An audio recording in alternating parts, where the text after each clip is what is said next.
Amém. Amém, meus irmãos. Boa noite. Boa noite. Boa noite. Vocês estão animados? Eu estou animado. A minha semana, que semana intensa é essa? Cheguei ontem do Rio Grande do Sul, estava em Juí, no feriado lá num congresso, mas antes eu estava em São Paulo, e cheguei ontem e hoje já estamos por aqui, e a coisa vai desse jeito. E Deus é maravilhoso, porque esse é um tempo precioso da gente compartilhar a palavra de Deus. Estou muito feliz de estar aqui. Afrânio, querido, um bênção estar aqui. Louva a Deus pela sua vida e pela igreja. Nosso abraço ao pastor Daniel também, pessoa muito querida, ao pastor Sócrates. Meu querido pastor Wellington, que bom, querido. Hoje eu te ouvi um pouquinho aqui no painel, pela internet, bênção de Deus. Você, o pastor Diogo, pastor Marcelo, tempo precioso. E também encontrar aqui pessoas queridas, irmãos e irmãs. Estou vendo ali o pastor Renato, missionário querido, pastor Godoy. Pastor Nilson Godoy é uma pessoa muito querida. Vamos trocar de novo. Pilha nova. Aí tá bom, porque com pilha nova a gente fala. Quanto tempo essa pilha dura? 2 horas? 2 domingos dura. Então dá umas 4 horas de pilha nova aqui. Bênção de Deus. Pastor Nilson, obrigado, querido, estar aqui nesta noite e encontrar o irmão. Pastor Nilson Godoy é uma pessoa muito preciosa. Eu aprendi a amar e ter mais admiração pelo pastor Godoy depois que nós viajamos durante uma semana na Amazônia, irmãos, ali entre os ribeirinhos, no barco, um barco missionário, o barco de missões nacionais, um barco que nós usamos ali para apoiar os trabalhos, e olha como é bom a gente viajar a viagem foi com alguns pastores, né? E como é bom a gente viajar com colegas, a gente conhece. E eu fiquei no mesmo quarto com o pastor Godoy e mais outras pessoas, irmãos. Eu dormia numa rede, viu, Márcia? Minha esposa está aqui, a Márcia, o Guilherme e a Ana Flávia, meus filhos. Eu dormia numa rede, o pastor Godoy era meu vizinho de rede, assim. Então, uma bênção na minha vida. Inclusive, aquelas coisas que a irmã encontrou na minha mala, foi ele que colocou. Não vou tratar do assunto, pastor Godoy, aqui, porque não cabe, não é oportuno no momento. Mas só para minha esposa saber que aquelas coisas que o irmão botou na minha mala, que ela chegou lá e viu, Márcia? Foi aquele pastor ali que colocou. Foi uma bênção, aquela viagem missionária. E se você puder fazer, faça essa viagem. E pastor Nilson, como foi bom conviver com o irmão. Voltei de lá admirando mais o irmão, amando mais a sua vida, orando mais pelo irmão. E Deus me ensinou a exercer a paciência e a misericórdia de uma forma espetacular, com o irmão, com o Dario e com o Luiz Antônio, esses 3, que eu amo muito esses irmãos para viajar assim, num barco, é uma coisa boa, viu? Deus é bom mesmo, Deus faz coisas com a gente impressionante. Mas se você puder fazer essa viagem, faça. E ano que vem eu vou novamente, pastor Nilson, se quiser ir, a gente vai de novo lá. Esse ano acabou que eu ia, mas não fui. No dia, eu precisei ir para São Paulo resolver uns negócios lá de Cristolândia, Cracolândia, que lá o negócio está meio quente lá. E eu não pude ir, infelizmente. Mas, queridos, que bom estar aqui nesta noite, ouvindo aqui a irmã Joana. Você está aí, querida? Está ali. Benção a sua palavra aqui, minha irmã, sobre capelania escolar. Só para os irmãos terem ideia, 81% das pessoas que nós acolhemos na Cristolândia, que vem da Cracolândia, começaram a usar drogas entre 10 e 17 anos. 81% começaram a usar drogas entre 10 e 17 anos. Quer dizer, nessa faixa etária. E isso a gente tem que abrir os olhos, e a igreja tem uma grande oportunidade para compartilhar o evangelho e ajudar essas crianças a não ingressar pelas drogas. Porque o bom, irmãos, não é o que a Cristolândia faz de tirar as pessoas das ruas. O bom é que elas nunca chegassem lá. E que elas fossem alcançadas nessa faixa etária, ainda na escola. Os irmãos têm acompanhado o transtorno que é esse negócio de drogas no Brasil, Cracolândia, tanta gente morrendo, irmãos. Ali em São Paulo, a gente tem acompanhado de perto lá. Semana retrasada, nós acolhemos 52 pessoas ali num trabalho, num sábado. Não acolhemos mais porque não temos mais vagas lá na Cristolândia de São Paulo. Todas as nossas unidades, lá em São Paulo são 8 unidades, sem contar as de crianças, todas lotadas. Nós estamos até tentando algum acampamento, algum local lá de igreja que possa nos ajudar para a gente acolher mais pessoas. Uma situação extremamente complicada ali para resolver. Eu sei que a turma da Cristolândia de Recife hoje trabalhou lá numa operação Jesus Transforma, acolheram, não sei quantos acolheram, mas eu sei que acolheram algumas pessoas durante o dia de hoje, ali na liderança do pastor Gildo, trabalho missionário das igrejas batistas. Irmãos, a Cristolândia tem abençoado tanta gente em nosso Brasil. Nós damos graças a Deus pelo investimento dos batistas em orar, em investir com vidas, voluntários, radicais, e sustentando toda essa obra. Tem sido uma bênção. E eu agradeço às igrejas, os irmãos que estão aqui, que participam desta obra preciosa. O trabalho aqui dos batistas fluminenses tem sido bênção, viu, pastor Daniel? Cadê o pastor Daniel? Estava aqui. O pastor Daniel, tem sido bênção, querido, o trabalho dos batistas fluminenses, bênção de Deus, e nós agradecemos por tudo isso. Irmãos, ore por essa turma que trabalha com a Cristolândia. Esses missionários têm sido assim um tempo precioso de tantos desafios, tantas vidas transformadas. Eu encontrei o seu Luiz aqui na igreja. Todo mundo conhece o seu Luiz aqui? O seu Luiz trabalha aqui na igreja, né? O seu Luiz foi fruto da Cristolândia. Parece que ele já trabalha aqui há uns 4 anos. Ele me disse que já vai fazer 4 anos que trabalha aqui. Alegria encontrar o seu Luiz aqui, uma preciosidade para as nossas vidas. Ver testemunhos como o dele edifica a gente, é precioso para nós. Meus irmãos, a história dos batistas é uma história missionária, é uma história de evangelização, é uma história de oração, é uma história de investimento na vida de pessoas. Eu gosto muito de ler sobre a história dos batistas aqui no Brasil. Pessoas anônimas, pessoas que começaram igrejas nas suas casas. Mês passado eu estava relendo a biografia do Salomão Ginsburg. O nome do livro é Um Judeu Errante no Brasil. E um momento lá ele contando como o trabalho batista começou ali em Macaé, quando ele trouxe de Campos uma família para morar em Macaé, com o objetivo daquela família começar na sua própria casa, ali um pequeno grupo de estudo bíblico, e ali o trabalho batista começa em Macaé. História linda, como outras que temos neste e em outros livros também. Essa é a história dos batistas, uma história de evangelização. Em alguns momentos dessa história houve perseguição, houve assim prisões. Que coisa, irmãos. E nós sempre mantivemos o foco. Os batistas têm algumas características, e uma das características assim dos batistas é essa paixão, essa visão missionária, essa paixão pela evangelização, pelo discipulado, pela plantação de igrejas, pela formação de líderes. Em toda a nossa história a gente vai encontrar isso. Agora no feriado de carnaval eu li um livro, 3 vezes eu li o livro durante o feriado. É o livro sobre a biografia do pastor Lewis Bratt, Dr. Lewis Bratt. Ele foi diretor da Junta de Missões Nacionais, e ele foi um missionário americano que veio para o Brasil em 1919, ficou 5 anos trabalhando no Colégio Batista em Campos, e depois ele assumiu a Junta de Missões Nacionais em 1926, e ele ficou até 53, dezembro de 53, quando ele faleceu ali no Rio de Janeiro. Quase 28 anos liderando a junta. Ele completaria em janeiro, morreu em dezembro. 28 anos à frente da Junta de Missões Nacionais. E lendo a biografia, esse livro, chamado O Apóstolo do Sertão, eu fiquei impressionado, irmãos, com algumas coisas. E esse livro foi escrito pela irmã Ruth Mateus em 1967. Eu não era nem nascido, eu nasci em 68. Esse livro foi escrito em 67. A Junta de Missões Nacionais publicou esse livro. E tem algumas preciosidades. Nós vamos relançar esse livro no Congresso Multiplica em outubro, lá em Águas de Lindóia.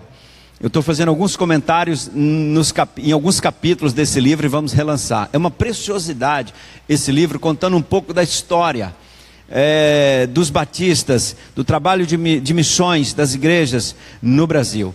E tem algumas coisas assim impressionantes. Eu destaquei várias partes desse livro, fiz um PowerPoint e compartilhei com a nossa equipe para renovar o nosso ânimo, a nossa disposição e determinação de alcançar a pátria para Cristo. E assim, eu queria compartilhar só uma tela, um slide com os irmãos, para os irmãos verem quem são os batistas, a visão dos batistas e como que esse negócio de discipulado, essa visão de compaixão e graça, de relacionamento discipulador.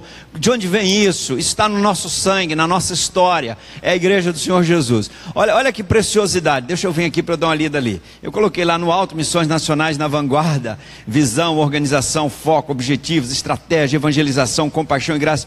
Tinha tudo isso. Isso aí, tá, esse texto aí que eu estou destacando, isso aí não foi eu que escrevi não, irmãos. Está lá na página 91 e 92 desse livro. Também na 89, 91 e 92. Ali diz: as atividades da junta estavam divididas em 4 departamentos: evangelização, trabalho entre índios, literatura e propaganda. Isso lá em 1900 antigamente. A marcha para o oeste, preconizada pelo presidente Vargas, há muito estava sendo feita pelos batistas, graças à visão e ao descortínio do Dr. Bratt. Todavia, a ênfase que dava ao assunto não deixava de impressionar as igrejas quanto à necessidade de mais escolas e mais obras assistenciais, para que através delas os sertanejos se pusessem em contato com o Evangelho. Agora, olha só, olha a visão de compaixão estratégica, de relacionamento, de evangelização e discipulado.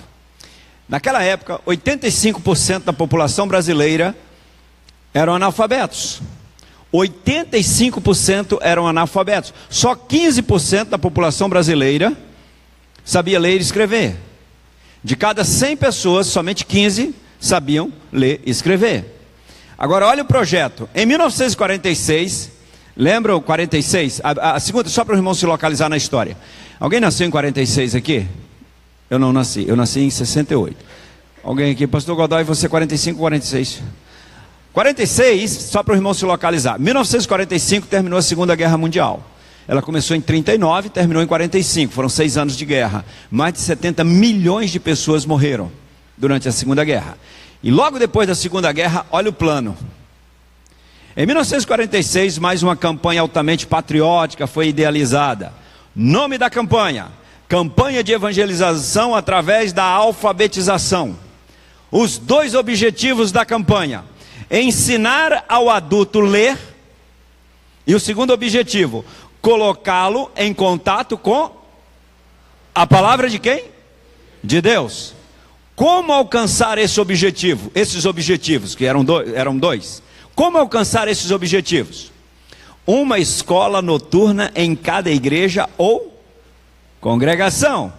Cada batista alfabetizado, ensinando pelo menos a um.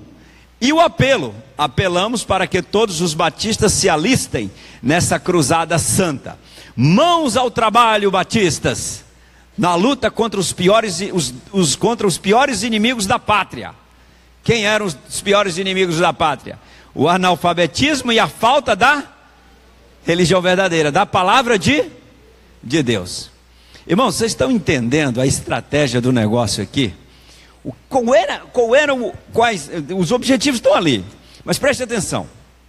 Primeiro, que é uma ação de compaixão e graça, patriótica, de abençoar as pessoas que não sabiam ler.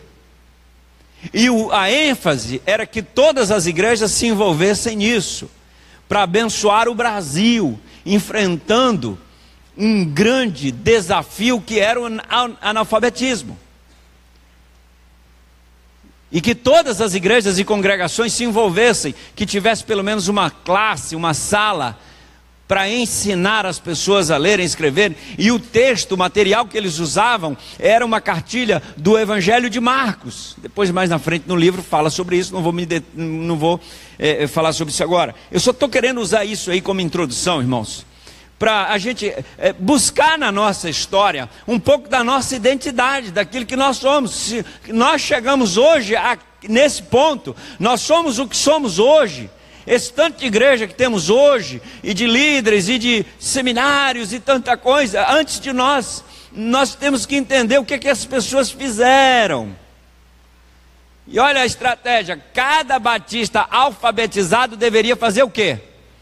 Alfabetizar mais um. E o que ia acontecer se você começasse a alfabetizar uma pessoa? Você investia a sua vida na vida dela, ia ajudá-la a ler e escrever, ia colocá-la em contato com o quê? Com a palavra de Deus. E o que é isso, irmãos? Isso é um relacionamento o quê? que é isso, irmão Afrânio? Quer dizer, se eu sei ler, olha, 1946, irmão, não estamos inventando nada não, 1946, se eu sei ler, e você é meu vizinho, você não sabe ler. Qual era a campanha dos batistas? Fernando Brandão, você sabe ler? O Afrânio não sabe. Então você vai investir sua vida na vida do Afrânio. Você vai ajudar o Afrânio a aprender a ler e escrever. E nesse relacionamento você vai colocar o Afrânio em contato com o quê? Com a palavra de Deus. E no fim das contas, o Afrânio vai se tornar o quê? Um discípulo alfabetizado no português, nas letras e também na palavra de Deus. Olha que coisa, irmãos. E aí, qual era a ponte para o relacionamento discipulador? Qual era a ponte? Qual era a ponte para eu começar a ter um relacionamento com uma pessoa, fazer amizade com ela e expor o evangelho para ela? Qual era a ponte? Qual era a ponte? Onde é que eu ia lançar a cabeceira da ponte, da minha ponte? Eu precisava achar um ponto lá para eu lançar a minha ponte, para pegar lá, a gente fazer a conexão. Qual era o ponto dele lá? A necessidade dele. Ele tinha uma carência, ele tinha uma necessidade, e eu ia então conectá-lo, conectar a sua necessidade com a minha capacidade. O que eu tenho para oferecer? Eu tenho para oferecer a minha capacidade de ler e escrever. Eu vejo uma necessidade, isso é compaixão. O que é graça? Graça é ministrar algo que a pessoa nem merece. Graça é isso, é compaixão. E eu estendo uma ponte, olhando a necessidade daquela pessoa, e digo para ela: eu quero te ajudar a ler e escrever. Eu quero investir a minha vida na sua vida. Quanto que eu vou pagar? Não, você não vai pagar nada, eu quero fazer isso. Qual é a sua disponibilidade de tempo? Eu quero te ensinar a ler e escrever. E mais na frente diz que naquele primeiro ano, a Junta de Missões Nacionais distribuiu mais de 5.000 cartilhas baseadas no Evangelho de Marcos para evangelizar as pessoas no Brasil. Irmãos, essa é a nossa história. Eu estou pegando um texto de 1946, estratégia de discipulado, de relacionamento discipulador, da Junta de Missões Nacionais, mobilizando o povo batista para uma grande campanha, para fazer discípulos, para levar as pessoas a aprender o Evangelho. Então, quando eu vou para uma escola, minha irmã, aproveitando a oportunidade, a necessidade que aquelas crianças têm, naquela situação de vulnerabilidade com relação às drogas, e eu coloco a minha vida para investir a minha vida na vida daquelas crianças, para abençoá-las e ali ajudá-las a melhorar o desempenho escolar, porque um dos principais fatores que reduz essa vulnerabilidade às drogas é o desempenho escolar. Se eu invisto nelas, se eu invisto a minha vida nelas, se começo a me relacionar com elas, como a minha irmã fez com aquele grupo de alunos, e eu exponho o Evangelho, ali há um processo de transformação. Isso é relacionamento discipulador. Eu vibrei, Wellington, quando eu encontrei isso no livro. Olha que estratégia fantástica de relacionamento discipulador com aquelas pessoas que não sabiam ler. Agora, na sua vizinhança, onde você trabalha, onde você estuda, há pessoas que têm necessidades.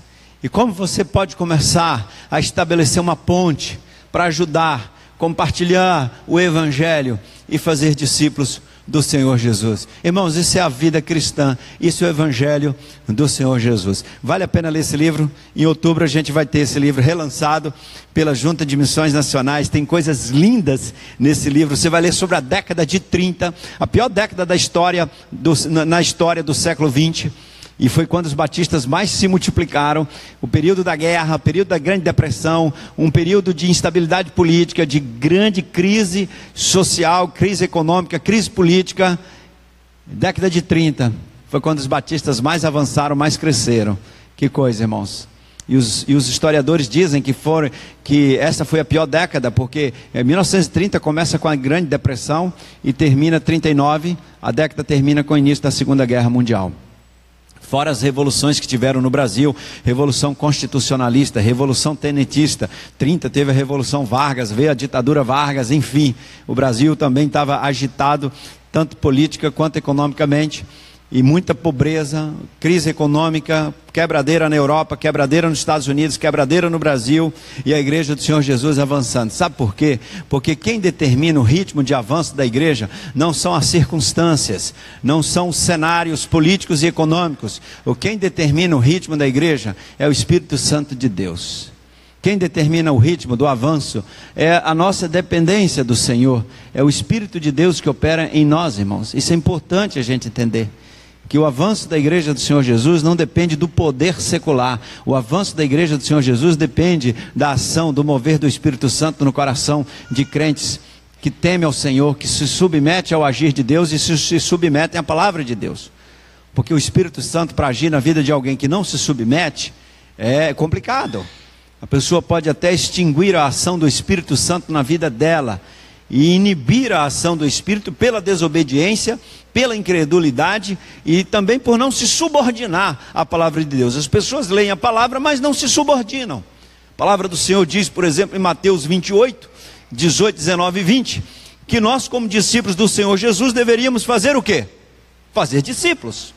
Mas todo mundo se subordina? Todo mundo se submete a essa palavra? Não.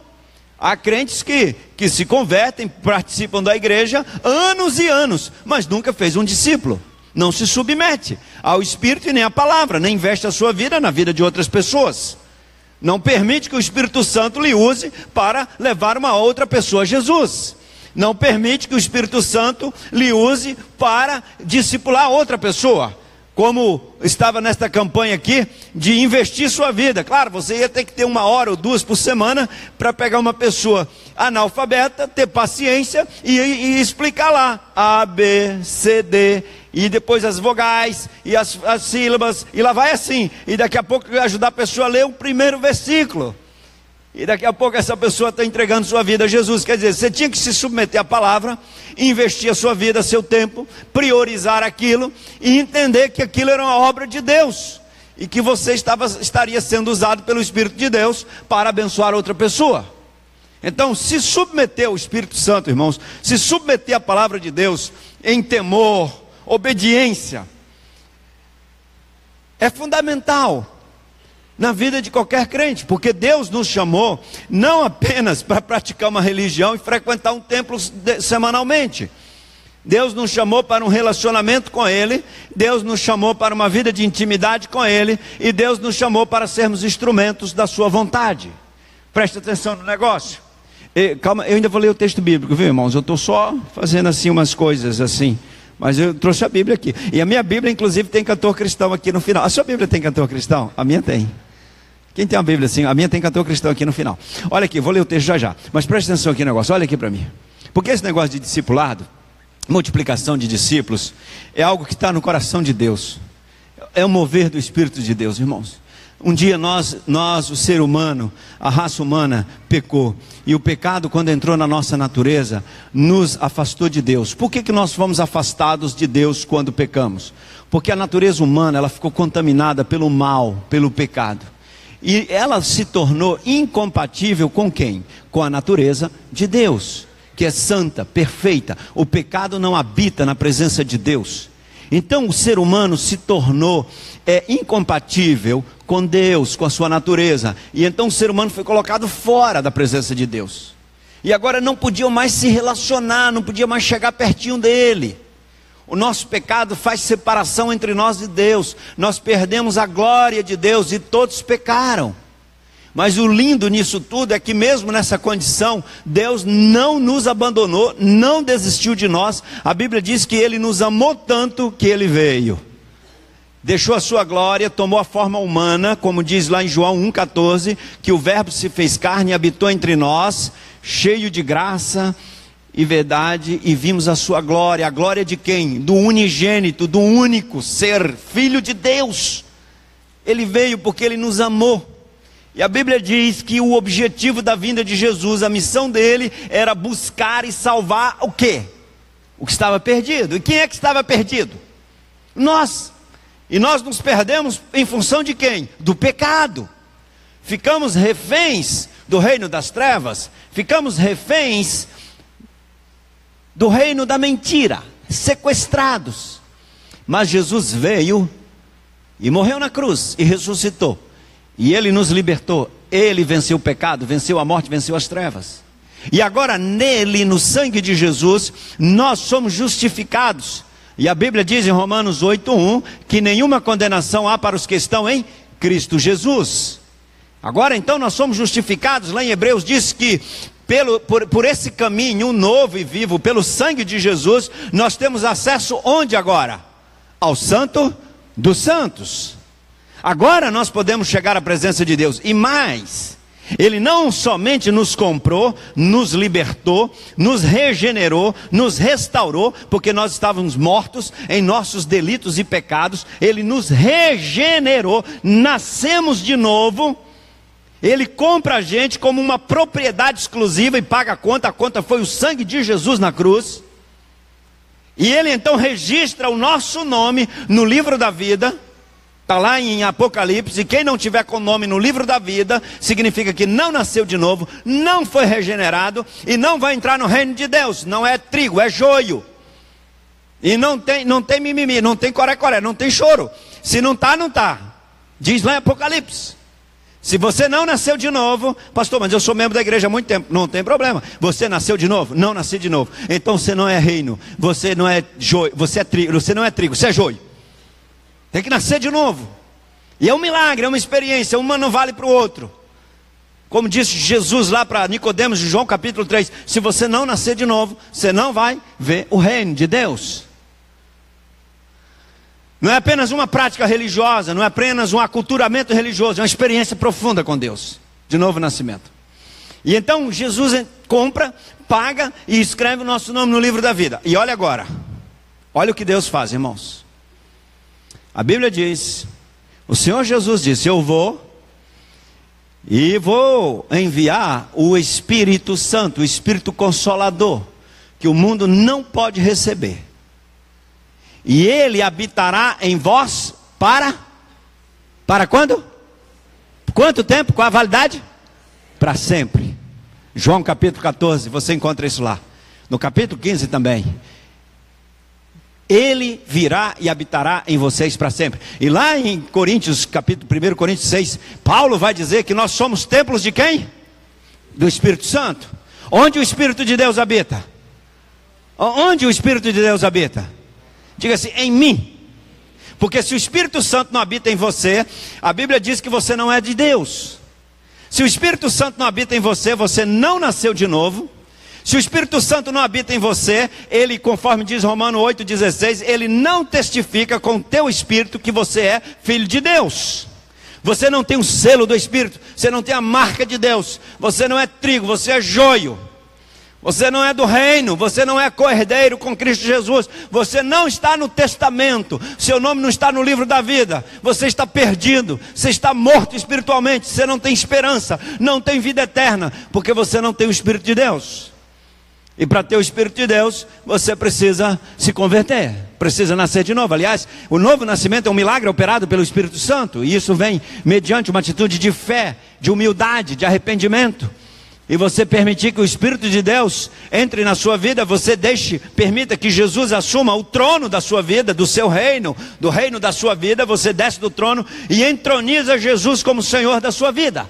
E então agora o Espírito de Deus vai entrar no seu coração, a palavra de Deus. Você só nasce de novo se a palavra de Deus entrar no seu coração, isso é pela fé. Não é na mente, não é entender a Bíblia na sua mente, é o coração. A palavra entra no coração, entra na alma. A palavra de Deus, quando entra na nossa alma, a gente crê nela, o Espírito de Deus entra, e a palavra e o Espírito operam um negócio dentro da gente, um milagre, você nasce de novo. É um negócio extraordinário, e aí você tem vida eterna, e a morte não vence mais você. Aí você tem a glória de Deus, você tem o Espírito de Deus para sempre na sua vida. Você é mais do que vitorioso, e o inimigo não tem autoridade sobre você. Você é luz, você é sal, você tem identidade com o reino, você tem o Espírito que testifica com o seu Espírito que você é filho de Deus, e você é co-herdeiro com Cristo Jesus. Você está no testamento glorioso do Rei dos Reis. É pouca coisa?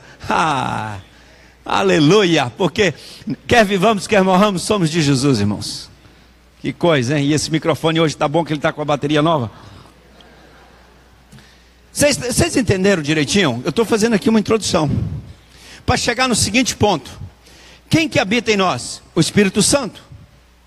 Pastor, eu não sei se o Espírito Santo habita em mim. Então, meu irmão, hoje você precisa entregar a sua vida a Jesus. No final do culto, faça até um momento aqui para você vir à frente, entrega a sua vida a Jesus. Você ora aqui, a gente ora, você entrega a sua vida a Jesus. Porque há membros de igreja que não aceitaram Jesus, que não se converteram. Eu, quando pastoreava em Brasília, 2 vezes por ano eu fazia, no domingo de manhã, 2 sermões evangelísticos. Num primeiro semestre, no segundo semestre. Para os crentes, fala assim, meu irmão, se tem alguém aqui que nunca entregou a vida a Jesus, faz esse negócio agora. Porque às vezes tem filho de crente que vai se aculturando na igreja e aprende a ser crente, aprende a ser batista e tal, faz tudo direitinho. Mas não é trigo, é joio. Porque vou frequentar a igreja, se batizar, responder aquelas coisas, a gente aprende aquele negócio tudo e você se torna membro da igreja. Mas você não é trigo. Não se converteu. E aí vai, daqui a pouco as coisas vêm e vai para a faculdade, aí daqui a pouco está fora da igreja. Aí fala assim, ai, fulano perdeu a salvação. Não perdeu nada, salvação não se perde, você não perde o que não tem. Nunca teve, nunca foi salvo. Foi membro da igreja e tal, frequentou, mas está no mundo. Porque ele não tem experiência com Deus. Porque quem tem o Espírito de Deus pode até cair no pecado, mas não vai ficar lá, porque o Espírito testifica, você é filho de Deus, rapaz. Sai daí, se arrepende. Agora o cara às vezes frequenta a igreja, aquele negócio, nasceu na igreja e vai e tal, é frequentador, ficou membro, né? Respondeu ali que crê em Jesus, fez profissão de fé, batizou, cantou até no coral, no grupo de música e ficou membro ali. Na primeira oportunidade que teve de ir para o mundo, foi para o mundo. Então não foi salvo. Mas não é essa a questão da minha palavra hoje à noite aqui. Eu estou fazendo essa introdução aqui, irmãos, para poder ler o texto bíblico, para a gente entrar numa mensagem da noite, pelo seguinte. Se cada crente não entender quem nós somos em Cristo Jesus, nós vamos ter uma vida cristã medíocre. Eu vou repetir essa frase. Se nós não entendermos o que nós somos em Cristo Jesus, nós vamos ter uma vida cristã medíocre, de simplesmente frequentador de igreja. Semana após semana. Nós temos que entender quem nós somos em Cristo Jesus. E é simples. Não, pastor, mas isso é muito difícil para o seminário. Não. Você tem que estudar teologia, coisa nenhuma. A Bíblia é clara. A Bíblia diz que nós somos sal e luz. Isso é fácil de entender. A Bíblia diz que nós somos templo do Espírito Santo. É também fácil de entender. A Bíblia diz que o Espírito de Deus habita em nós. No Velho Testamento o templo era de pedras, né? Tijolos, construído por... Quem começou o templo mesmo foi? Salomão, Davi tal, ajudou, levantou um pouco de coisa lá de oferta e tal, mas Salomão mesmo construiu o negócio. E o templo era lugar de quê? O templo era o quê no Velho Testamento? Lugar de quê? Da presença de quem? De Deus. O templo era lugar de quê? De adoração. O templo era lugar de oferecer o quê? Sacrifícios a quem? Ao Senhor. O templo era manifestação do quê? Da glória de Deus. Agora vamos para a nova aliança. Quem é o templo na nova aliança? Diga assim, eu sou o templo. Eu sou o templo. Então a sua vida é lugar de quê? Da presença de Deus. Lugar da manifestação de quem? Da glória de Deus. A sua vida é lugar de oferecer sacrifícios vivos ao Senhor. E Jesus diz lá para a mulher samaritana que Deus procura adoradores que o adorem em espírito e em verdade. A nossa vida, irmãos, é um templo.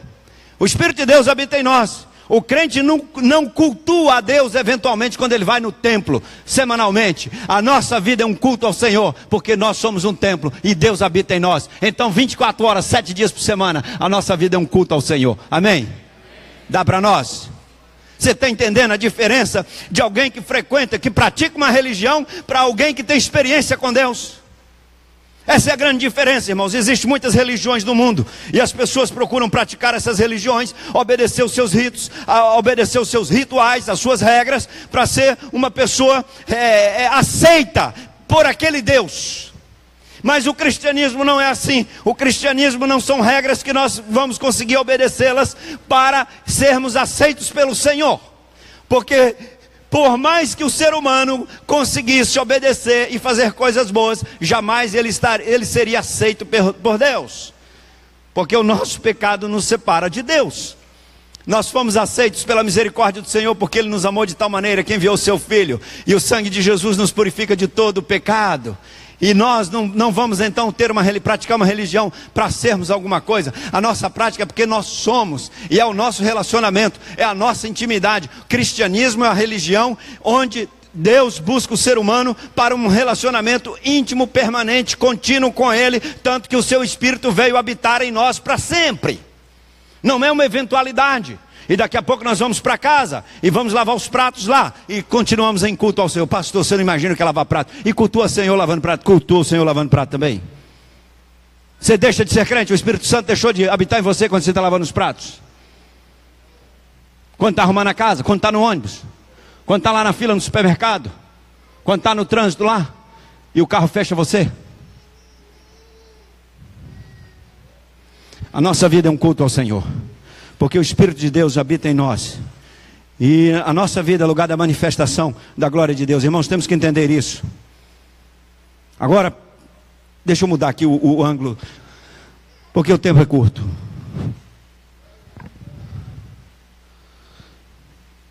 Deixa eu mudar aqui só uma coisa na perspectiva de um negócio aqui.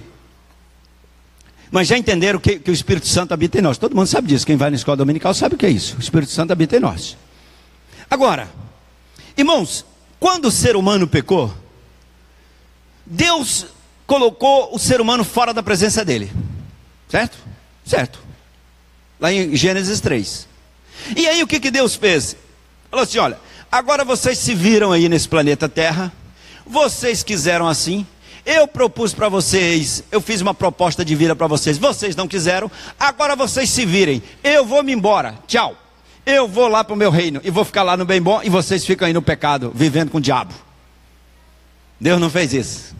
Deus nos ama, Ele nunca desistiu de nós. Ele, irmãos, Ele vem, a gente lê o Velho Testamento e a gente vai vendo Deus buscando a gente. Chamou Abraão lá em Gênesis 12, e lá vem.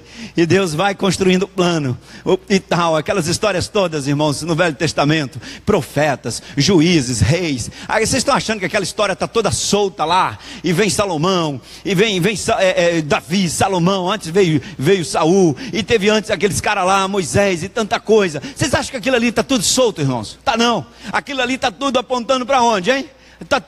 Toda a história no Velho Testamento aponta para onde? Para o Calvário, para a cruz. Ele virá. Aquilo ali está tudo conectado, meus irmãos. Uma coisa linda, a revelação de Deus, porque Ele não desistiu de nós. O nosso Deus é um Deus missionário. Ele veio atrás da gente, Ele ama a gente. No Velho Testamento o povo desprezava o Senhor, e o Senhor ia atrás do povo. O maior pecado do povo era desprezar o Senhor. Aí Ele envia o seu Filho, porque Ele não desistiu de nós. Que coisa linda, irmãos. Que coisa linda, Deus não desistiu de nós, Deus nos ama. A coisa que me dá mais segurança, paz, alegria e contentamento na minha vida é quando eu fecho os meus olhos e penso assim, Deus me ama. Vocês todos aqui podem me deixar de me amar, até minha família pode deixar de me amar, mas Deus não deixa. Vocês podem desistir de mim, mas Deus não desiste. Todo mundo pode desistir de você, mas Deus não desiste de você. Deus ama você. Mesmo você pecando, Deus ama você. E quando você pecar, corre para os braços dele, porque o melhor lugar para um pecador estar é na presença de Deus. Porque Ele te trata com misericórdia, com compaixão, te perdoa, te sara, te cura do pecado, ali purifica de todo pecado, sara de toda injustiça. Deus é misericordioso, irmãos. É o lugar que eu mais quero estar, é na presença de Deus, porque Ele é compreensivo, Ele é compassivo. Às vezes as pessoas falham, né? Tem um pecado e se afastam de Deus, achando que o tempo resolve isso. Corre para a presença de Deus, querido. Deus nos ama, e esse Deus é um Deus missionário. Ele enviou o seu Filho, com qual objetivo? Já mencionei isso aqui. Ele enviou o seu Filho. Aí o pessoal às vezes, não, Jesus veio como revolucionário, como líder. Coisa nenhuma, irmãos. A Bíblia diz que, eu gosto muito do Evangelho de João. Capítulo 1 de João começa dizendo, no princípio era o Verbo, e o Verbo estava com Deus, e o Verbo era Deus. Nada do que existe existiria se não fosse por causa dele. Jesus é o Deus Criador. Jesus não é nada de filósofo, líder político, guru, coisa nenhuma. Jesus foi um líder revolucionário, coisa nenhuma. Jesus é o Deus eterno, Criador dos céus e da terra, o Alfa e o Ômega, que fala assim para o vento, ó, shh, shh, shh, shh, calma todo mundo, que fala para o mar assim, ó, shh, shh, para, aí para tudo. O mar se curva, as ondas se curvam para Ele. Ele sabe quantos grãozinhos de areia tem na praia. Ele conhece todas as estrelas. Ele fala para a morte, Ele derrota a morte, Ele ressuscita o morto. Jesus tem controle sobre todas as coisas, sobre a natureza. Ele é o Deus eterno, Criador dos céus e da terra. Amém. Ora, Aí às vezes, de vez em quando, tem uns caras aí que ficam fazendo uns negócios, falando as coisas. Não, comparando Jesus assim, ou comparando Jesus com Maomé, comparando Jesus com, sei lá, com os filósofos aí. Não compare Jesus, eu não comparo não. Não comparo não. Porque Jesus não tem nada para compará-lo. Ele é Deus eterno, supremo. Amém. Eu não tenho palavra para descrever Jesus. Ele é o alfa e o ômega. Pronto, acabou. É o infinito, é eterno, poderoso. Então ele veio. O Verbo se fez carne e habitou entre nós. Ele veio. O Deus Todo-Poderoso, irmãos, ele veio nesta missão para nos salvar. E olha agora, esse Deus missionário, Deus está em missão. O Deus que você serve é um Deus missionário, ele está em missão para buscar e salvar o que estava perdido. E ele envia o Filho, agora ele envia o Espírito Santo. E o Espírito desse Deus missionário habita em nós. Presta atenção, esse é o ponto. Se o Espírito de um Deus missionário habita em mim, eu sou o quê? Se o objetivo desse Espírito que habita em mim é alcançar todas as pessoas com o Evangelho, qual é a minha missão? Se o Espírito que habita em mim ama todas as pessoas e me comissionou, e ele habita em mim, e ele é Senhor, ele tem controle sobre a minha mente, o meu coração, sobre mim. Se o objetivo dele é que o Evangelho seja compartilhado com todas as pessoas, ele me deu poder para isso, e se ele habita em mim, a minha vida vai estar sendo envolvida, investida em quê? Nesse negócio. Ou eu não tenho o Espírito Santo, ou eu não permito o Espírito Santo trabalhar na minha vida. Se eu não me envolvo com o discipulado de alguém, ou o Espírito Santo não habita em mim, ou eu não permito que o Espírito Santo trabalhe. Essa é a equação. Não, pastor, eu tenho o Espírito Santo, amém. Eu nasci de novo. Eu permito que o Espírito Santo trabalhe. Mas só que o Espírito Santo, esse tempo agora, não está querendo evangelizar, nem compartilhar o Evangelho com ninguém. Tudo bem. Nós precisamos pesquisar essa questão. E não vamos encontrar base teológica. Porque quando eu olho no livro de Atos, diz assim, Paulo cheio fazia o quê? Pregava com autoridade. E Filipe cheio do Espírito.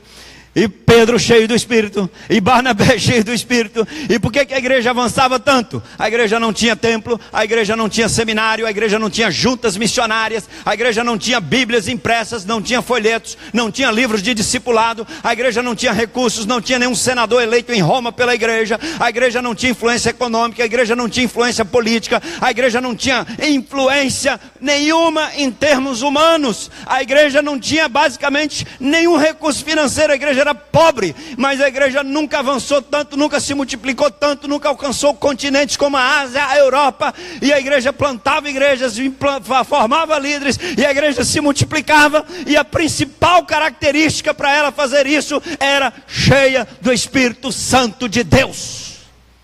O segredo para a multiplicação, o segredo para o crescimento da igreja do Senhor Jesus, não são as estratégias ou métodos que possamos usar, mas uma vida cheia do Espírito Santo de Deus. Um crente cheio do Espírito Santo de Deus, irmãos, é um discipulador. Um crente cheio do Espírito de Deus, um crente que submete ao Espírito de Deus, com certeza a vida dele vai refletir isso. No trabalho, onde ele for, ele tem compromisso, porque o Espírito opera nele de forma extraordinária, e ele se envolve com isso. Ele tem coragem, tem ousadia, tem determinação, vai ter sabedoria. Tudo isso pelo Espírito de Deus operando nele. E o segredo para uma igreja se multiplicar, a igreja multiplicadora só tem um segredo: uma vida cheia do Espírito Santo de Deus, uma vida de oração, uma vida de obediência, submissa à palavra, submissa ao Espírito Santo. Agora nós vivemos uma geração, irmãos, de pessoas que não querem que se submeter à palavra, querem que a palavra se submeta a elas, não querem que o Espírito, não querem se submeter ao Espírito Santo, querem que o Espírito Santo se submetam a elas, porque nós vivemos uma geração que o ser humano se tornou Deus, e o ser humano é o centro de tudo, e todas as coisas devem ser feitas para agradar o ser humano, e nós pastores, líderes, estamos entrando nesse jogo perigoso. Estamos querendo alimentar esse monstro, esse semideus chamado ser humano, querendo agradar, e tudo gira em torno do ser humano. E a Bíblia não fala assim. A Bíblia diz que nós somos servos, e que a glória é de Deus, e que nós devemos diminuir e ele crescer. E nós temos que crucificar o nosso eu, não alimentar o nosso eu. Temos que sacrificar, e que melhor é servir do que ser servido. E que não é o que nós temos que nos faz abençoados, é o que nós somos que nos faz abençoados em Cristo Jesus. Vivemos numa geração iníqua, uma geração superficial de reivindicadores, e não de servos que permitem que o Espírito de Deus execute através deles. Reivindicamos, e queremos, nada, nós somos servos, e a única reivindicação que nós devemos realmente ter, é a reivindicação de que eu sou servo do Senhor Jesus, e Ele pode fazer o que quiser com a minha vida. Eis-me aqui, Senhor, usa a minha vida. Usa a minha vida para ganhar outra pessoa, usa a minha vida para discipular outra pessoa. Eu permito que o Senhor use a minha vida para abençoar outra pessoa com o Evangelho. Uma vida com Deus, meu irmão. Irmão, nós estamos vivendo um tempo muito sério nesse país. Todo mundo está trabalhando. Ontem eu estava lendo sobre o islamismo nesse país, a estratégia deles. E tanta gente trabalha. E trabalho de formiguinha, os espíritos estão trabalhando. E todo mundo trabalhando. E às vezes nós crentes estamos nas igrejas, entra ano e sai ano. E ali, com todo zelo, mas não permite que o Espírito Santo use as nossas vidas. Não permitimos que Deus use a nossa casa para colocar algumas pessoas ali para ouvir o Evangelho do Senhor Jesus. Não permitimos que o Espírito de Deus use a gente para alfabetizar alguém que é analfabeto no Evangelho de Cristo Jesus. Irmãos, o cristianismo é a palavra de Deus, é o Evangelho do Senhor Jesus, é a pura verdade. Esse é o tempo, crentes, irmãos batistas brasileiros, batistas fluminenses. Esse é o tempo do Espírito de Deus na nossa vida. Nós não vamos ter outra vida. A vida é uma janela que se abre na eternidade. Abre e fecha rápido. E vai fechar daqui a pouco a sua janela. Mais 10 anos talvez a sua já tenha fechado. Mais 20 anos fechou. 30 anos, 50 anos a maioria aqui já fechou a janela. E o que você vai fazer? Aliás, o que Deus vai poder fazer através da sua vida nesses anos agora, que ainda resta para você? Você vai continuar trabalhando e tal, tentando ganhar uma coisinha a mais, essa coisa toda?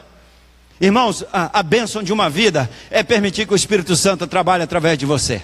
A plenitude de ver o Espírito agindo através de você é algo extraordinário. Você não pode imaginar o que significa isso.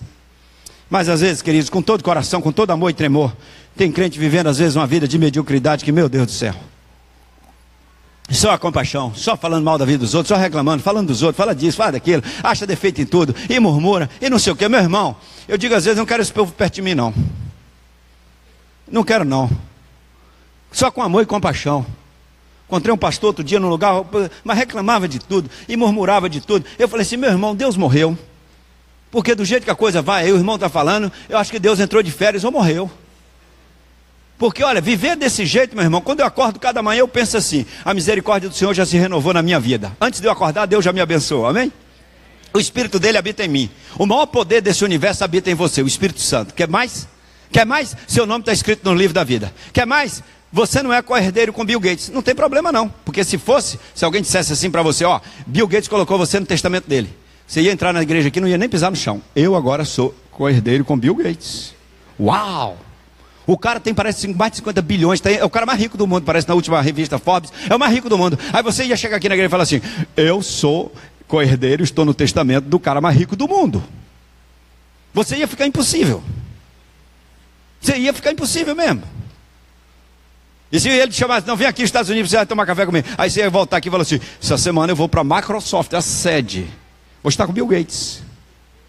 Aí eu ia ouvir você falar isso assim, eu ia dizer para você assim, olha aqui, deixa eu te falar um negócio. Eu não sou herdeiro do Bill Gates não. Mas tem um que já é o rei dos reis, senhor dos senhores, criador dos céus e da terra, que eu estou no testamento dele. Eu sou co-herdeiro com ele. E ele é dono de toda a prata e todo o ouro. Eu estou no testamento de Jesus. E ninguém pode me tirar de lá. Ninguém risca meu nome de lá. Eu estou na bênção lá. Eu estou na bênção do testamento de Jesus. Você quer mais o quê? O Espírito de Deus habita em você. Quer vivamos, quer morramos, somos dele. Meu Deus do céu, o Senhor é meu pastor e nada me faltará. E ainda que eu ande no vale da sombra da morte, não temerei mal algum, porque tu estás comigo. Eu vou temer o quê? Ai, pastor, e tal, mas não sei o que vai acontecer. O governo não quer nem saber o que vai acontecer, meu irmão. Deus está no controle. Deus está no controle de todas as coisas. Nós confiamos no Senhor, nós não vivemos por vista, nós vivemos pela fé. Pela fé, e Deus está no controle, e nós servimos a um Deus que é poderoso para fazer tudo muito mais abundantemente, além daquilo que pedimos. Oh! Amém, amém, você está animado? E o Espírito Santo pode usar você? Calma, pastor, o senhor está querendo ir longe demais. Eu estou querendo mesmo é a salvação. Eu queria era a salvação. Jesus já me salvou e eu agora vou ficar aqui só esperando a minha para embarcar. Não, Deus te salvou. Salvou. Não, Deus salvou sim. Mas Deus quer trabalhar através de você, porque o Deus que habita em você é um Deus missionário.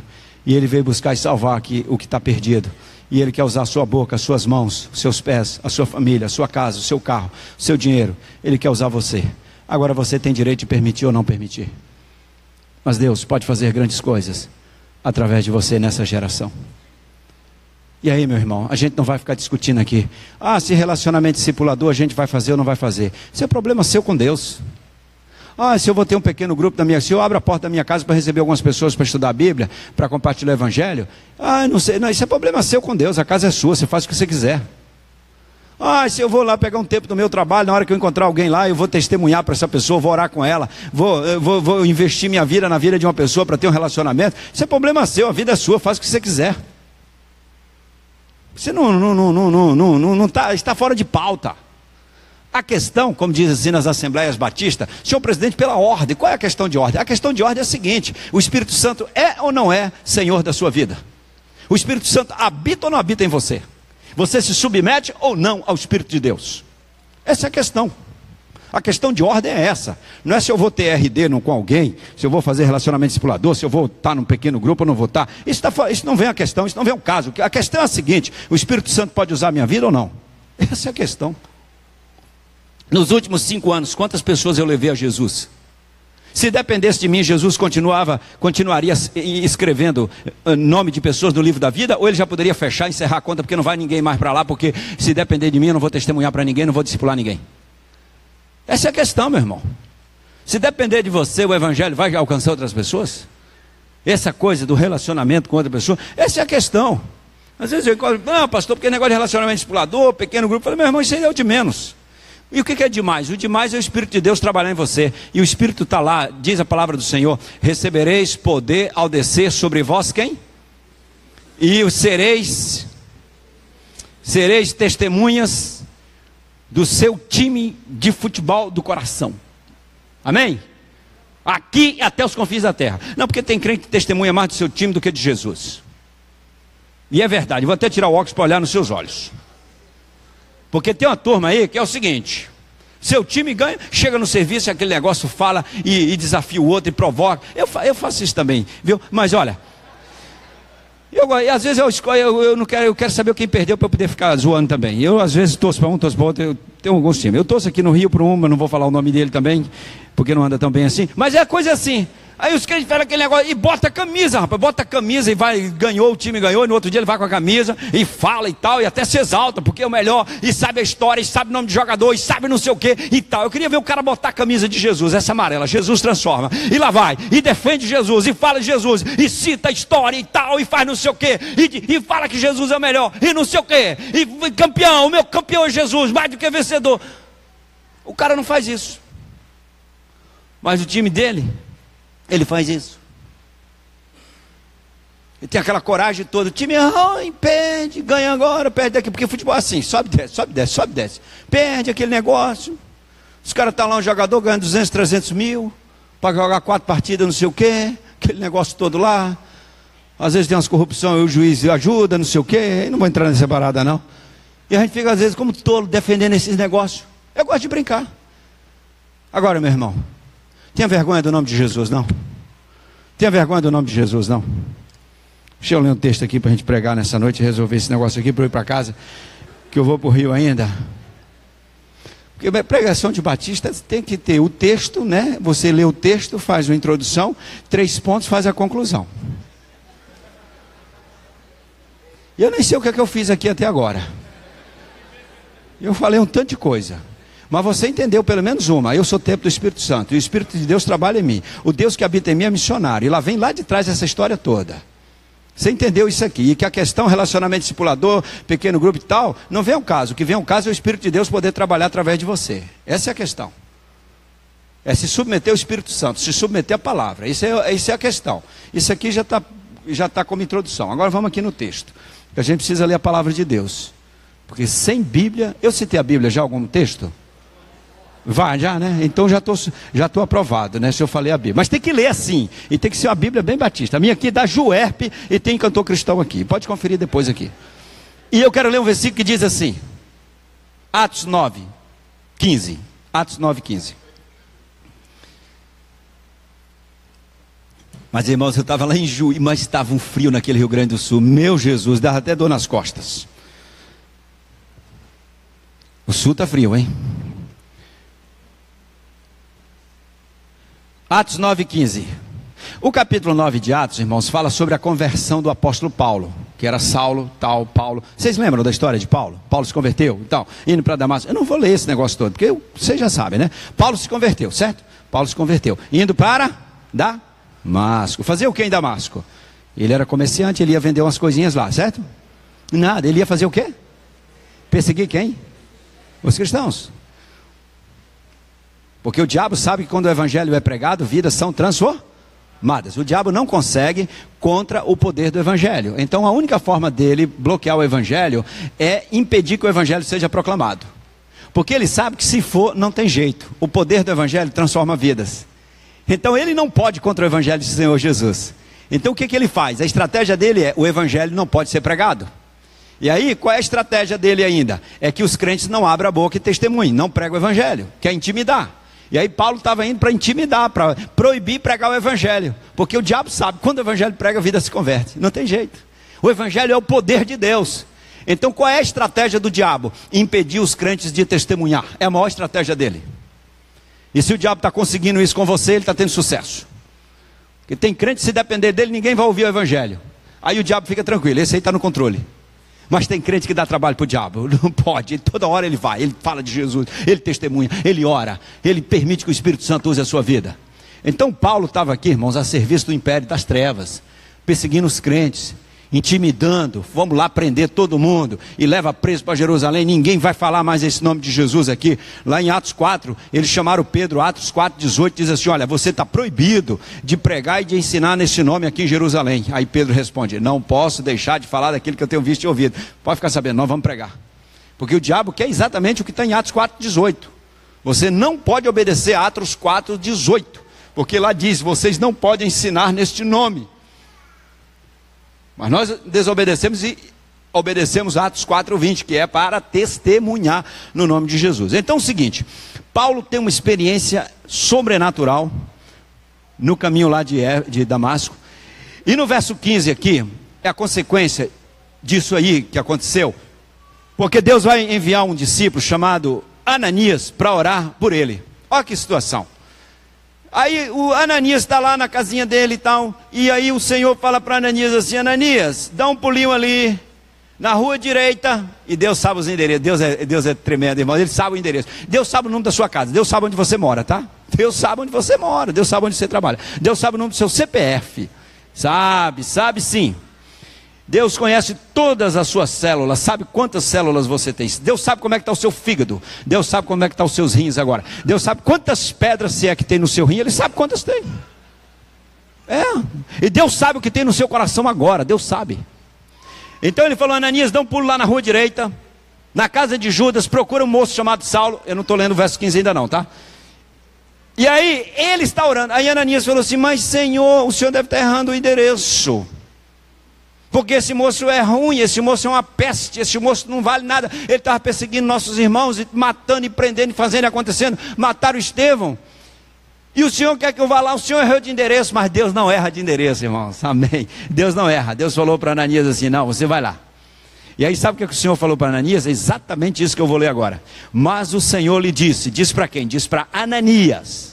Diz para Ananias assim: Ananias, não fique preocupado não, vai lá, porque esse Paulo aí, esse moço, é para mim um instrumento escolhido para levar o meu nome perante os gentios, reis e os filhos de Israel, e também para os filhos de Israel. Deus está dizendo para Ananias que ele tem uma missão para este homem. Qual era a missão? Um instrumento para levar o meu nome. A missão era levar o nome de Jesus. E eu também tenho uma visão para ele. Qual era a visão? A visão, o que é visão? Visão é onde Deus quer chegar. E Deus queria chegar aos gentios, reis e judeus. E Deus queria que a mensagem, a palavra, o evangelho chegasse aos judeus, gentios e reis através de Paulo. Então a visão de Deus para Paulo é que Deus queria chegar nestas pessoas todas, nesses grupos todos, através de Paulo. E que o nome de Jesus chegasse a essas pessoas através de Paulo. A missão da vida de Paulo era a missão de Deus. A visão da vida de Paulo era a visão de Deus. A vida de Paulo tinha uma missão, e a missão da vida de Paulo era a missão do próprio Deus. E Deus iria operar através dele. E onde Deus queria chegar? A visão de Deus para a minha vida é onde Deus quer chegar, quem Deus quer alcançar através da minha vida.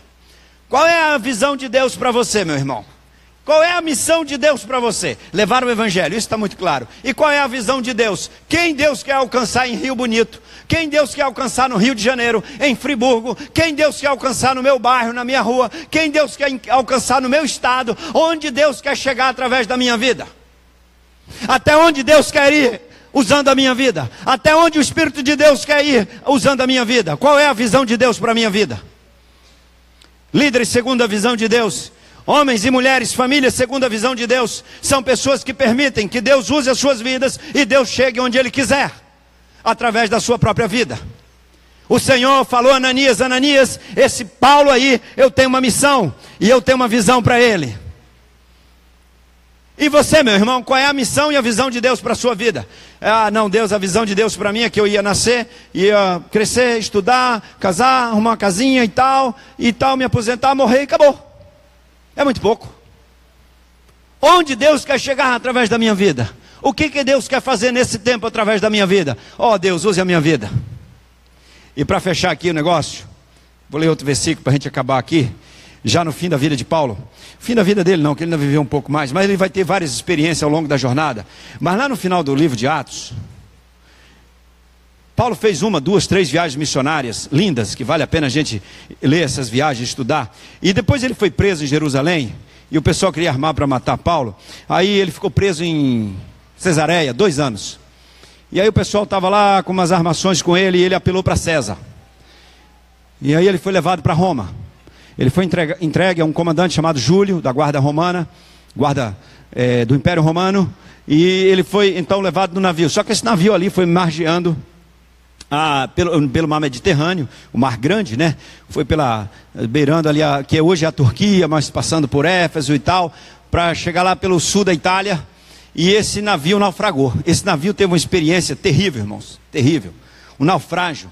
E a situação foi tão complicada que em Atos 27, 20 diz assim: e não aparecendo, já havia alguns dias, nem o sol nem as estrelas, caindo sobre nós grande tempestade, dissipou-se afinal toda esperança de salvamento. Todas as pessoas que estavam naquele barco, elas perderam a esperança, e elas disseram: não tem mais chance. Não tinha mais estrelas, nem sol. O texto vai nos mostrar mais à frente que eles tinham 14 dias que não comiam. A situação estava desesperadora. Paulo estava preso com mais outros prisioneiros. Aquele navio tinha um empresário que era o dono do navio, tinha um comandante que era o piloto do navio, tinha a equipe ali de bordo, tinha os soldados romanos e um monte de prisioneiro. Tinha gente de todo tipo ali, de toda classe. E eles estavam numa situação tão desesperadora que eles perderam a esperança de viver. Mas nesse navio tinha um homem que tinha a missão e a visão de Deus. Ah, meus irmãos, quando tem alguém que é usado pelo Espírito de Deus e que ele vive a missão e a visão de Deus para a sua vida, é um negócio extraordinário. Não tem desespero, não tem situação inviável. Deus tem um propósito em tudo. A diferença é essa. Eu, quando vejo esse Brasil com tanta notícia ruim, eu penso: Deus tem um propósito em todas essas coisas. Eu não vou me desesperar. E é nesse momento que o povo de Deus, é nesse momento que os servos do Senhor precisam se manifestar. Não entrar no desespero. Esse texto aqui me ensina, essa experiência de Paulo, ela é extraordinária para os nossos dias. Quando não há esperança, quando não há sol nem estrelas, quando estão todos famintos, quando não tem esperança de vida, não tem mais esperança, acabou, vamos morrer todos em alto mar, acabou. E aí o que vai acontecer? Mas nesse navio tinha um homem que lá atrás tinha um chamado, um homem que tinha uma missão e que tinha uma visão de Deus. E a missão era levar o nome aos gentios, aos judeus e aos reis. E não vai morrer enquanto não cumprir a missão, enquanto não cumprir a visão de Deus, onde Deus quer chegar. Você não vai morrer até Deus cumprir o que Ele quer cumprir através de você. Isso é uma bênção. O missionário me ensinou isso lá no campo, lá entre o povo gerente. Mas isso é outra história. Havendo todos estado muito tempo sem comer, Paulo, pondo-se em pé no meio deles, disse: Senhores, na verdade era preciso ter me atendido e não ter partido de Creta, para evitar esse dano e perda. Eu tinha avisado para vocês, mas logo que vocês vieram, problema de vocês, mas eu estou com vocês. Mas já agora vos aconselho, bom ânimo, tenham ânimo, porque nenhuma vida se perderá de entre vós, mas somente o navio. Porque esta noite um anjo de Deus, de quem eu sou e a quem sirvo, esteve comigo. E aqui que está o negócio. Fome, o navio despedaçando, o mar batendo, tempestade, 14 dias sem comer, sem estrelas, sem sol, mas Paulo não deixa de ter relacionamento com Deus. O tempo está ruim, todo mundo desesperado, mas ele tem relacionamento com Deus, tem intimidade com Deus. E a noite passada o anjo do Senhor falou comigo. E ele diz para aquelas pessoas assim, e quem que enviou esse anjo? Dizendo: Paulo, não temas, não tenham medo, porque o Senhor falou comigo, tenham ânimo. Porque esta mesma noite um anjo de Deus, de quem eu sou e a quem eu sirvo, esteve comigo. Paulo sabe quem ele é, eu sou do Senhor, e eu sou servo do Senhor. E eu estou aqui e o Senhor está no controle, Deus está sabendo de tudo. O dono do mar está aqui, o dono do navio não pode fazer nada, o piloto não pode fazer nada, os soldados não podem fazer nada, ninguém pode fazer nada, mas o Deus que criou o navio, o Deus que criou todas as coisas, criou o mar, o Deus que eu sirvo está aqui, está no controle. E ele mandou dizer umas coisas para vocês. No meio da tempestade, tem um servo do Senhor que continua se relacionando com Deus, que tem intimidade com o Senhor, que coisa linda. E ele diz o seguinte: Paulo, não temas, foi o que o Senhor falou para ele, é preciso que compareças perante César. É preciso que você compareça perante César. Eu tenho uma visão, você tem uma missão, e você vai chegar lá em César, vai levar o meu nome lá, Paulo. Não tema não, porque eu estou contigo. Se você se propõe a pregar o evangelho, não tenha medo. Se você se dispõe a discipular uma pessoa, não tenha medo, porque Deus vai usar você. O mar não vai impedir, a tempestade não vai impedir, nada vai impedir, Paulo. Você vai chegar lá em César, você vai testemunhar com autoridade. E eis que Deus, por sua graça, te deu todos quantos navegam contigo, ninguém vai morrer. Portanto, senhores, tenham bom ânimo, pois eu confio em Deus, que sucederá do modo que Ele tem dito. Eu confio em Deus. Porém, é necessário que vamos dar em uma ilha. E aí o resto ali, o navio, ele pede para todo mundo comer, tenham ânimo. Paulo tinha um coração muito generoso, anima todo mundo. E aí eles vão parar lá numa ilha, irmãos. E está todo mundo lá com frio, molhado. É impressionante esse servo do Senhor. Paulo está preocupado com o bem-estar de todo mundo. Aliás, os prisioneiros não foram mortos por causa de Paulo, que os soldados queriam matar, mas o comandante queria preservar Paulo, não deixou matar os outros prisioneiros. A vida de Paulo preserva outras vidas. A vida de um servo, a vida de alguém que se submete ao Espírito Santo, vai preservar a vida de outras pessoas. E aí Paulo chega naquela ilha e ele está preocupado com o bem-estar das pessoas. Fizeram uma fogueira, irmãos. E ele foi juntar uns gravetos, para poder jogar esses gravetos na fogueira. E na hora que ele estava pegando os gravetos, a cobra pegou a mão de Paulo. E os nativos daquela ilha ficaram pensando: vai morrer. Escapou do mar. É um criminoso mesmo, escapou do mar, mas Deus não deixa viver, vai morrer aqui na cobra. Escapou do mar, morre na cobra. Que camarada azarado. Que camarada azarado, podia ter morrido lá no mar, é melhor do que morrer de cobra. E ficaram esperando Paulo cair duro. Só que aí Paulo jogou a cobra lá no fogo. Aí daqui a pouco, os caras mudaram de opinião. Paulo não morreu, aí disseram o quê? É um Deus. Já viu que o povo muda a opinião? De uma hora para outra. A mesma hora que estava chamando o moço de um criminoso azarado, já estava dizendo, é um Deus. E aí já queriam adorar Paulo. Mas Paulo não depende da opinião das pessoas. Paulo sabe quem ele é um servo do Senhor, ele é um servo do Deus Altíssimo. Ele não vai se envaidecer porque foi abençoado e não morreu, e ele não vai achar que ele é um semideus. Isso é para líderes, irmãos, isso é muito importante para líderes, porque líderes às vezes, Deus faz alguma coisa através das nossas vidas, e aí a gente já acha que a gente já virou sócio de Deus, e acha que a gente já é Deus também, e alguns até se comportam como Deus, porque sem mim nada podeis fazer. Tem líder que pensa isso, sem mim nada podeis fazer. E aí Paulo, e estavam falando já mal de Paulo, puxa vida, esse moço é muito ruim mesmo, azarado. Mas aquilo não influenciou Paulo, porque Paulo sabe quem ele é. Daqui a pouco fala, não, ele é um Deus. Paulo também não está preocupado com isso, porque Paulo sabe que ele é um servo, com uma missão de levar o nome de Jesus, e ir aonde o Senhor quer, para alcançar quem o Senhor quer, para a glória do Senhor Jesus. Amém? Acabou, né, irmãos? Não dá mais não, né? Agora já passou o tempo aqui. Como é que vocês estão aí? Mais 5 minutos ou eu paro aqui? 5. Irmãos, porque eu sou leal ao tempo aqui. São 8h27 ou 9h27? 9h27. Acabou, né, irmãos? Não dá mais. Eu queria só contar uma história e termino. Tudo bem? Programação. Vocês não vão sair não, né? Porque eu vou lá para o Rio ainda hoje. Tá bom. Então eu conto uma história aqui e termino. Pregar o evangelho é um negócio de Deus, viu, irmão? Eu vou contar uma história aqui, talvez você já tenha ouvido.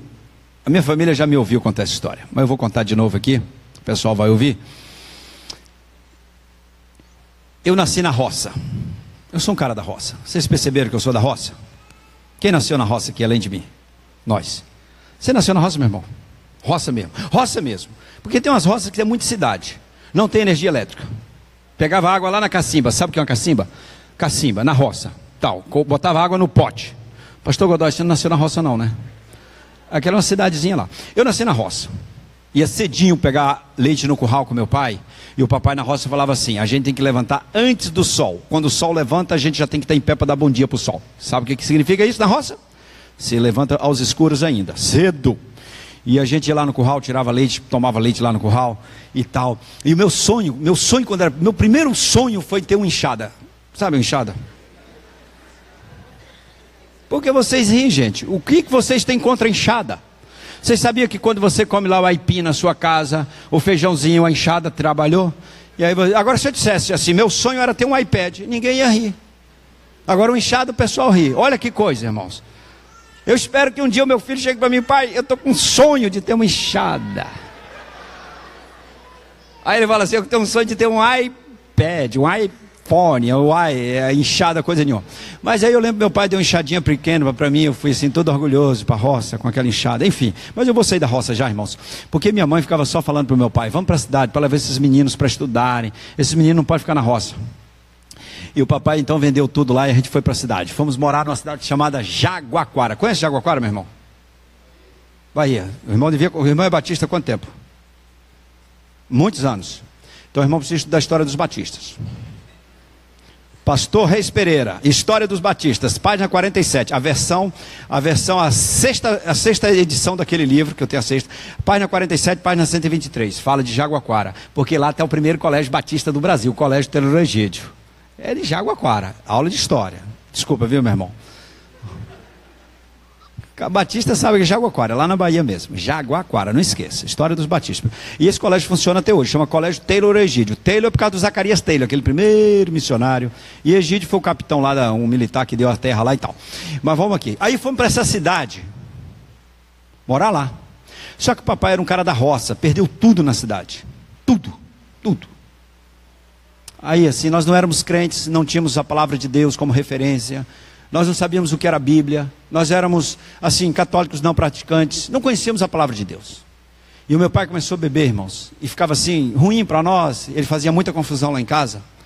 Minha mãe sofreu muito com isso. O papai ficava bêbado na porta lá de casa, xingando o pessoal que ia para a igreja, os crentes, porque nós morávamos na rua da Igreja Batista, a uns 300 metros. A gente passava uma vergonha lá no interior. Minha mãe sofria muito. Um dia eu vi minha mãe sofrendo tanto com meu pai, que ela ficou de joelhos assim, no pé do fogão de lenha, lá tinha um fogão de lenha, ela se ajoelhou do lado do fogão de lenha, eu estou vendo a imagem, e eu vi minha mãe chorando, falando assim, Deus me mata, eu não aguento sofrer mais. Eu tinha uns 8, 9 anos de idade, aí eu fui e me ajoelhei do lado da minha mãe, E eu falei assim, Deus não mata a mamãe não. Não atende isso. Mamãe não morre não. A gente precisa da mamãe. Você está rindo, meu irmão? Você não imagina esse negócio no coração de uma criança? Ver a sua mãezinha e o seu pai bêbado, e assim, eu tremia de medo quando eu ia para casa depois da escola, porque quando meu pai atrasava do serviço, eu sabia que ele estava bebendo e ia fazer uma arruaça lá em casa. Um sofrimento louco. E veio sua mãe orando, chorando assim, pedindo, Deus, eu não aguento mais sofrer, me mata. E eu falei, e nós, mamãe? E nós? E a gente vai morrer, vai ficar aqui? Como é que vai ficar? Um sofrimento. Mas na minha rua, meus irmãos, a minha rua, viu, pastor Afrânio, na minha rua morava uma velhinha, a dona Fia. Eu nem sei o nome dela, o apelido era Fia. A dona Fia era bem velhinha, ela era mais antiga do que o rascunho da Bíblia. Era bem antiga a dona Fia. Vocês também ri com tudo, né? Fala inchada, ri. Rascunho da Bíblia, ri. Meu Jesus. E ela era baixinha assim, cabelo branquinho, um pouquinho gordinha. E o pessoal falava que ela tinha um vestido só. E todo mundo zombava da dona Fia. A dona Fia, irmãos, ela era da igreja batista. E ela ia todas as quarta-feiras para o culto, ela ia para a igreja. E o pessoal falava que ela saía de casa 3 horas da tarde, 4 horas, 3, 4 horas da tarde, para chegar no culto 7 horas da noite. Porque ela andava assim, ó. Uma velhinha, 80 e tantos anos, aquele cabelo branquinho, baixinha, um vestido só andava assim. E ela chegava na igreja. Mas ela parava na frente das casas das pessoas e ela orava. E eu vi a dona Fia orando algumas vezes, o pessoal zombava dela. Eu acho que eu já zombei dela, mas não lembro não. Ela parava na frente das casas. Um dia ela parou na frente lá de casa e orou. Eu sei que ela estava orando. Ela um dia encontrava as pessoas na porta de casa e ela testemunhava. Ela encontrou a minha mãe nunca tinha ouvido o evangelho. Ela encontrou a mamãe na frente lá de casa e ela falou para a mamãe, ensinou uma coisa para a mamãe assim. Deixa eu ver se eu me lembro. O Senhor é o meu pastor e nada me faltará. Foi isso. E aí a mamãe começou a repetir isso lá em casa. O Senhor é meu pastor e nada me faltará. Aí eu perguntei, mamãe, onde é que a senhora aprendeu isso? Dona Fia ensinou, disse que é a palavra de Deus, disse que é bom para nós. A mamãe aprendeu aquilo. Outro dia a dona Fia passou lá e ensinou um outro negócio para a mamãe. Porque Deus amou o mundo de tal maneira. E a mamãe repetiu isso lá em casa e eu perguntando, mamãe, o que é isso? E ela disse, dona Fia me ensinou e disse que é bom para nós. Outro dia a dona Fia passou lá em casa, deu uma Bíblia para a mamãe faltando um monte de páginas. E marcou bem lá no 23. E mamãe, pouca leitura, 4ª série na roça. Meu pai saía para o trabalho, mamãe juntava a gente lá, abria essa Bíblia lá no 23, com a pouca leitura e ela começava. Umas 9 horas da manhã, mais ou menos assim, ela ia. O Senhor é o meu pastor e nada me faltará. Deitar me faz em vez de despacho. E ia com a gente ouvindo ali. O que é isso, mamãe? Que livro é esse? Foi Dona Fia que deu para a gente. Ela disse que isso é bom, que é a palavra de Deus, que é bom para a nossa família. Irmãos, e a gente começou a ouvir aquele negócio. Meu pai ficou sabendo dessa história. O tempo fechou. Meu pai deu um fim nessa Bíblia. Encontrou a Dona Fia, disse tanta coisa para Dona Fia. Dona Fia nunca mais foi lá em casa. Mas o 23:1 e o 3:16 ficaram lá em casa. E outro dia o papai bêbado lá em casa fez uma confusão. E eu vi a mamãe ajoelhada do lado do fogão de lenha, irmãos. E eu vi e corri lá porque eu pensei, ela vai pedir para morrer, ela pede, eu peço para Deus não matar. Ela pede para morrer, eu peço para ela não morrer. Mas aí quando eu me ajoelhei do lado da mamãe, ela não estava pedindo para morrer. Ela estava repetindo, o Senhor é o meu pastor e nada me faltará. E eu continuei com ela, o Senhor é o meu pastor e nada me faltará. E eu chorei com a mamãe na beira daquele fogão de lenha. O Senhor é o meu pastor e nada me faltará. Com 14 anos de idade, eu fui a primeira vez na igreja batista. Ia completar 15 anos, dia 4 de janeiro de 1984. Pregava o pastor naquela noite, uma conferência, uma terça-feira à noite. E naquela noite eu e meu irmão entregamos as nossas vidas a Jesus. A mamãe também se converteu, mas nunca pôde ir à igreja. A minha mãe tinha entregado a vida para Jesus. Depois eu fui embora daquela cidade, fui estudar em Minas, já com 18 anos. E um dia meu irmão me ligou e disse, eu tenho uma notícia. Mês que vem, o papai vai ser batizado.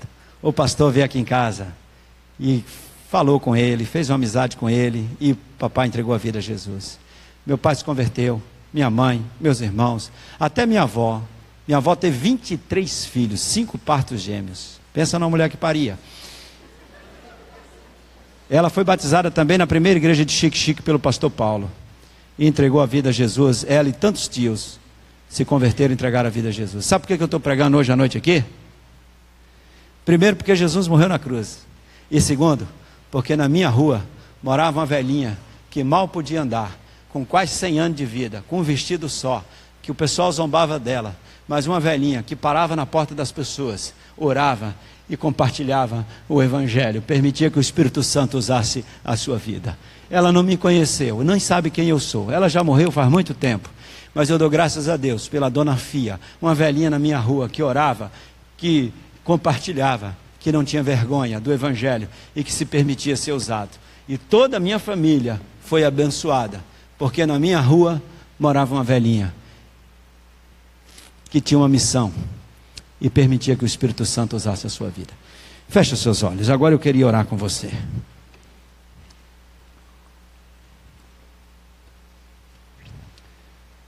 Pedir que o irmão do teclado toque aqui, porque quando toca uma música o coração da gente fica mais mole para a gente orar, fica melhor. Amolece o coração com a música aí, meu irmão, para a gente orar com Jesus, para falar com Jesus umas coisas. Senhor,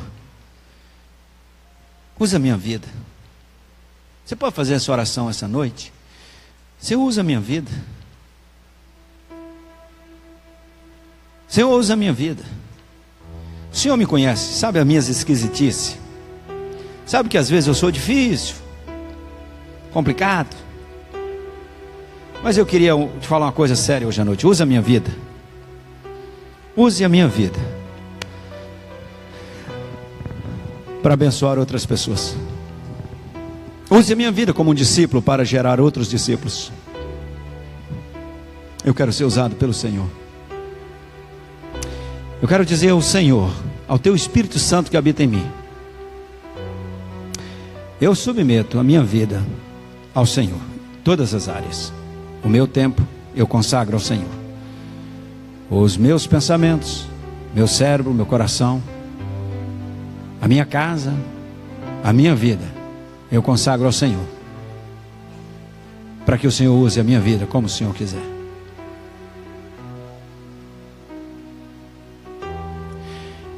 Meu irmão, eu vou me ajoelhar para orar aqui na frente. Se por alguma razão você quiser sair do seu lugar para vir orar comigo aqui, você pode sair do seu lugar e vir. Pastor, eu nessa noite, eu quero orar de joelho contigo. Mas não é por você não, é por mim. Eu quero orar contigo. Pode sair do seu lugar se você quiser vir. Eu quero ajoelhar com você aqui para a gente orar. Eu vou descer a plataforma. Só se você quiser vir, por alguma razão. Se não tiver razão, não vem não. Bem rapidinho, porque minha hora já foi há muito tempo. Por que você vem se ajoelhar aqui? É você e Deus que sabem a razão. Mas eu sei, eu queria que minha família viesse se ajoelhar comigo aqui, a Flavinha, o Guilherme e a Márcia também. Nós temos muitas razões para dobrar os joelhos nessa noite.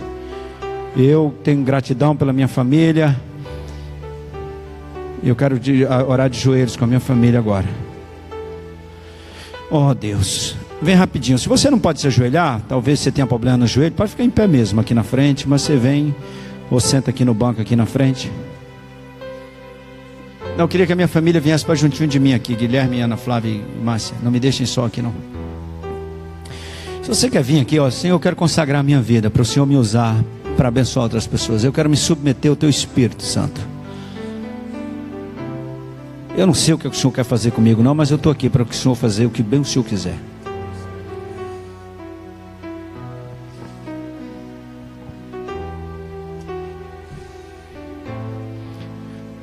Senhor nosso Deus e nosso Pai, nós estamos aqui na frente prostrados, num ato de humildade, e com isso queremos dizer da nossa submissão ao Senhor.